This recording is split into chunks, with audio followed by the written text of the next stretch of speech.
Perkenalkan, nama saya Enrico Wijaya dan saya ditemani oleh teman saya yaitu Maria Irene dan Gavrila Brenda.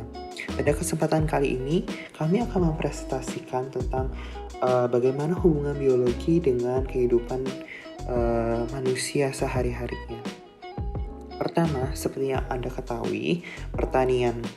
Biologi sangat bermanfaat dalam bidang pertanian karena dapat digunakan untuk menghasilkan bibit unggul yang nantinya akan dibudidayakan dan diproduksi. Kelompok ilmu-ilmu pertanian mengkaji pertanian dengan dukungan ilmu-ilmu pendukungnya. Karena pertanian selalu terikat dengan ruang dan waktu. Ilmu-ilmu pendukung seperti ilmu tanah, meteorologi, teknik pertanian, biokimia, dan statistika juga dipelajari dalam pertanian. Usaha tani Fermi adalah bagian inti dari pertanian karena menyakup sekumpulan kegiatan yang dilakukan dalam budidaya. Petani adalah sebutan bagi mereka yang menyelenggarakan usaha tani. Sebagai contoh, petani tembakau atau petani ikan. Pelaku budidaya hewan ternak livestock secara khusus disebut sebagai peternak. Nah, sudah tahu kan bagaimana pentingnya biologi dalam pertanian seperti biokimia dan juga ilmu tanah dan lain-lainnya.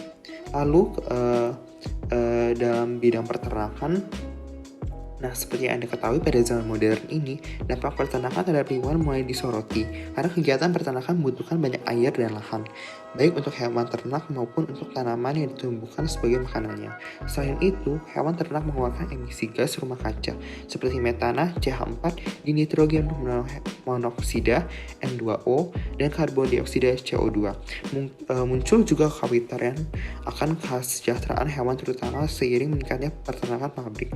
Pada bidang peternakan, biologi digunakan untuk memproduksi bibit unggul dengan hibridisasi untuk hewan ternak. Nah, hibridisasi sendiri adalah suatu teknik yang digunakan untuk memperoleh organisme baru yang unggul dengan cara mengawinkan dua organisme berbeda varietas. Organisasi tersebut memiliki sifat-sifat yang unggul loh. Selain pada hewan, hibridisasi juga dapat dilakukan pada tanaman. Perikanan berasal dari kata dasar ikan yang berhubungan pe dan an, yang berarti segala kegiatan yang berhubungan dengan ikan. Perikanan adalah kegiatan manusia yang berhubungan dengan pengelolaan dan pemanfaatan sumber daya hayati perairan.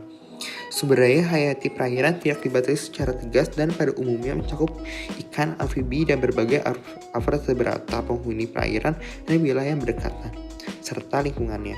Manfaat biologi dalam bidang perikanan adalah untuk pelestarian sumber daya laut. Dalam hal ini, ekologi digunakan untuk menemukan tempat pembudidayaan ikan yang tepat agar diperoleh kualitas hasil tangkapan ikan yang baik. Kamu tahu nggak sih kalau sebagian besar protein hewani yang kita konsumsi itu bersumber dari ikan? Hayo, siapa nih yang masih suka makan ikan? Kedokteran. Pernahkah kamu mendengar kata transplantasi? Di bidang kedokteran, ilmu biologi digunakan untuk proses transplantasi organ manusia loh sobat. Tujuannya adalah untuk mengganti organ yang rusak dan organ yang masih berfungsi dengan baik. Selain itu, biologi juga bermanfaat untuk proses bayi tabung. Tentunya hal ini akan sangat membantu bagi para ibu yang sulit mendapatkan keturunan. Kedokteran kontemporer yang digunakan saat ini menggunakan ilmu biomedis, penelitian biomedis, genetika, dan teknologi medis untuk mendiagnosis, mengobati, dan mencegah cedera dan penyakit, biasanya melalui obat-obatan atau bedah. Selanjutnya adalah kesehatan. Seperti yang kita tahu, biologi tentu punya banyak sekali manfaat dalam bidang kesehatan. Berbagai macam cabang ilmu biologi yang ada akan membantu kita dalam memahami cara untuk menjaga kesehatan tubuh. Seperti ilmu anatomi yang mempelajari tentang struktur tubuh kita, ilmu fisiologi yang mempelajari tentang bentuk dan fungsi tubuh kita, ilmu histologi yang mempelajari tentang jaringan tubuh, dan tentunya masih banyak lagi. Lalu ada farmasi atau obat-obatan. Kemajuan dalam bidang kedokteran sangat dipengaruhi oleh kemajuan dalam bidang farmasi. Manfaat biologi di bidang ini adalah untuk membantu proses pembuatan obat, vaksin, dan antibiotik yang berguna untuk meningkatkan kesehatan masyarakat. Kemudian, ada lingkungan. Di bidang ini, biologi bermanfaat untuk memberikan pemahaman kepada kita semua mengenai pentingnya menjaga keadaan lingkungan sekitar. Jika kita tidak menjaga lingkungan dengan baik, maka lingkungan akan tercemar dan mengganggu habitat di sekitarnya. Hal ini tentu akan sangat berdampak terhadap ekosistem yang ada di lingkungan tersebut. Jika kerusakan atau pencemaran sudah ekstrim, hewan-hewan yang ada pun akan kehilangan habitatnya dan mungkin saja punah. Begitu juga dengan tumbuhan. Tanah yang sudah tercemar oleh sampah anorganik akan menyebabkan tanah menjadi kering dan tandus, sehingga tumbuhan di lingkungan tersebut akan semakin sedikit.